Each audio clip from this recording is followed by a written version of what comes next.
This video is about to get very surgical, so stay with me. But what if I told you that this chain that Tupac created is the influence to almost everything that Kendrick Lamar is doing right now? A lot of what Kendrick Lamar is doing right now is directly tied to the ideology of this chain that Tupac created. Okay? We're about to break this whole thing down, and then later on in a part 2 video, we're going to talk about how this directly influences Kendrick Lamar. But first, we got to learn about the chain. Okay? Before we break that down, I want to say something. This is the most dangerous Tupac ever was. If you want to take a guess as to why, drop it in the comments. But Tupac being in this situation in Rikers Island for a year is the most dangerous he's ever been.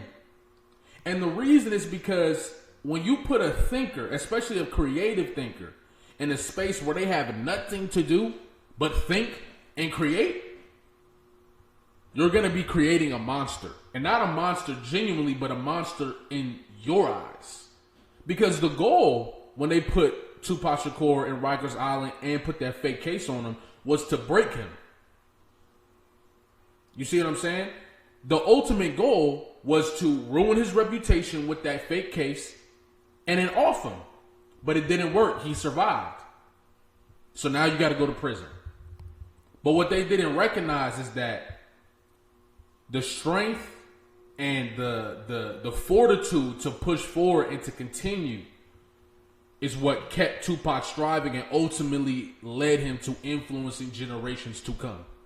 Okay? I just wanted to say that real quick so you have a greater understanding of the impact of this chain. Now, when we look into the chain, it says upon Tupac's release from prison, he started his own company called Euphanasia. Euphanasia is a word Tupac created by combining the words euphoria and euthanasia. He said the name represented the ultimate freedom of personal choice. Okay, and we got to talk about that because people love Tupac's music. People love Tupac's acting, all the different stuff. But I think the ultimate thing that breeds the true loyalty to him from his fan base, including people like me, was the idea that he was pushing, that we are all human, that we are all sinners, and that your authenticity is what separates you. And ultimately, that is what Tupac represented. The name represented the ultimate freedom of personal choice, the ability to break out of these constructs that they have us in. Okay? The logo he designed for his company was a black angel holding a machine gun. Instead of bullets, it was set spitting piano keys to represent that his lyrics and intellect were his weapons of choice. You see what I'm saying? So, you got to think about it. A black angel holding a machine gun. That's the duality of a lot of people in our community's reality. And ultimately, that's the duality of the human. Okay? To be depicted as an angel while holding a machine gun, something that is representation of war, destruction, is the incredible duality that is that's us of human beings. Because in our core, we're not born. People aren't born prejudiced. People aren't born racist. People aren't born angry. People aren't born. No, your reality causes these things. Okay. On the angel's chest is Tupac's Machiavelli. Instead of the word euthanasia, the medallion has Machiavelli written across the top. Okay? Tupac designed the medallion and wore it during the weeks of his life. The pendant has the same black winged angel with a halo over his head as the Euthanasia logo. The angel's wings were there to protect us all from the challenges we find ourselves faced with. A ruby teardrop on the angel's face represented the fallen soldiers, letting them know that they would never be forgotten. Now think about that. We'll get back to that. But think about that. Think about songs like Reincarnated. Think about songs where Kendrick is constantly paying an ode to those who are gone. That's all G and X was paying attention and keeping the names of the people who were here before in circulation. Okay? Now, we then go to a more business perspective of it. As the narrative unfolds, Tupac's entrepreneurial reach extended beyond fashion into the world of publishing. Tupac found Euphanasia in the mid-1990s, a production company that not only oversaw his musical releases, but also delved into the realm of publishing. So first we talked about the ideology. Now we're talking about the business venture, okay? Where this is essentially a multi-dimensional production company where music will be released, movies will be released, movies will be written for, all types of stuff, poetry, whatever. But it's multi-personal, it's multi-dimensional, where all different aspects of what we are as human beings, especially as black people who went through the experiences that we went through in this country, it provided an outlet to allow people to express all of the parts of them, not just the parts that sell and not just the parts that are stereotyped, okay?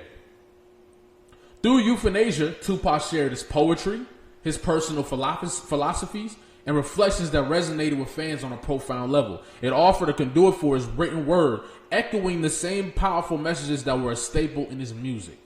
Notable as the posthumous release of The Rose That Grew From Concrete, a compilation of Tupac's poetry that garnered widespread acclaim. The book became a testament to his enduring legacy and literary prowess. Okay? Now, the beauty, and you know what? I just want to say this too. The beauty in me not being able to pronounce this word straight up, right? Posthumous or whatever. But still able to comprehend the philosophies and etc. of Tupac Shakur is a representation of what we're talking about here. Some of us might not be super, book smart by construct or whatever. However, there's intelligence beyond that. There's intelligence beyond the system that's been constructed for us. You see what I'm saying? And when you live in realities where you weren't able to be benefit of these things that were taught in schools, high school, etc., and stuff like that, by being dropped out or by being kicked out of your home and not being able to go to school, all different stuff, you're then looked at a certain way. When in reality, Tupac Shakur is a high school dropout, and yet he's one of the most influential philosophers that we've seen in recent memory. Okay? And that's the power of the creative mind of somebody who is allowing themselves to express themselves in all ways. You see what I'm saying? This Euphanasia chain was an example of the duality of our people. You see what I'm saying? And the duality of humanity. Because through the art of our people, humanity gets to realize they are similar to us. And you hear this music, this message reiterated through Tupac's music, through Kendrick's music. But this Euphanasia chain represents a company that would push poetry, that would push film writing, that would push acting, that would push music, that would push publishing, all types of different stuff that represents the multifaceted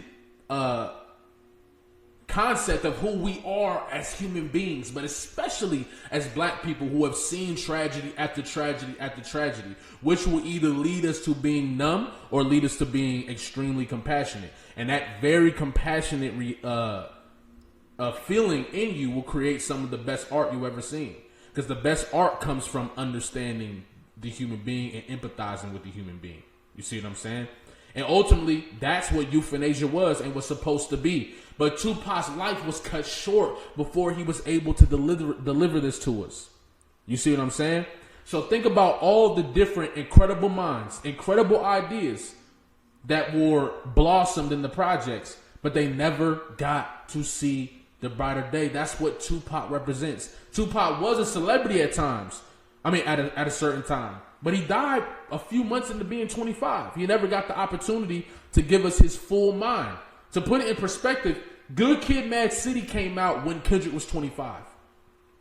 Think about that. You see what I'm saying?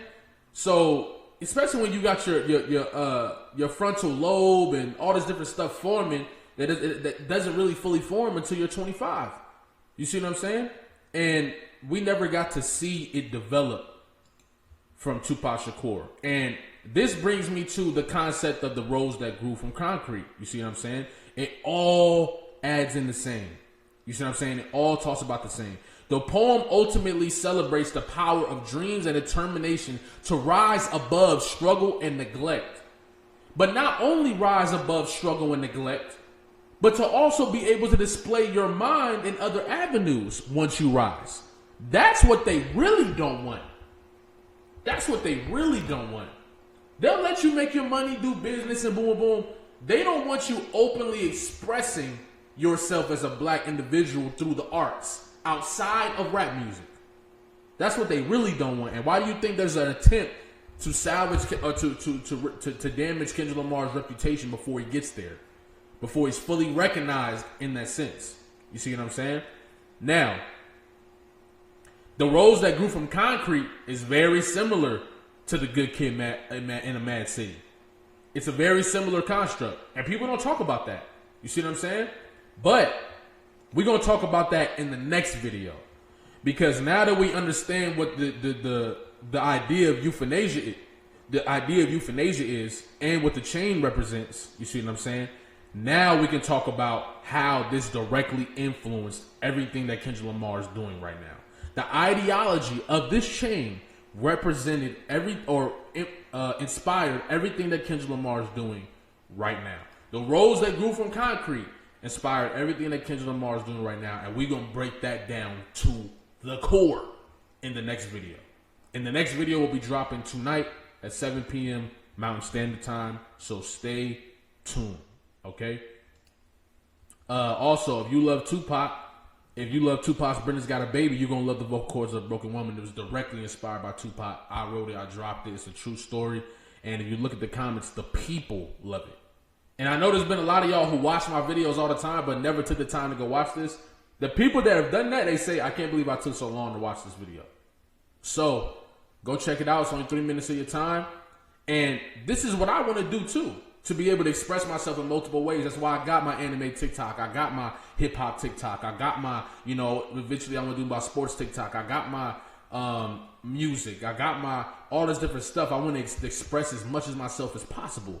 And the inspiration from that is a Tupac Shakur. And that shows you the influence he's had over generations to come. Okay?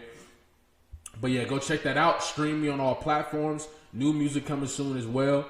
And I appreciate y'all. I love y'all. Like, comment, subscribe. Stay tuned for the video tonight. See y'all soon.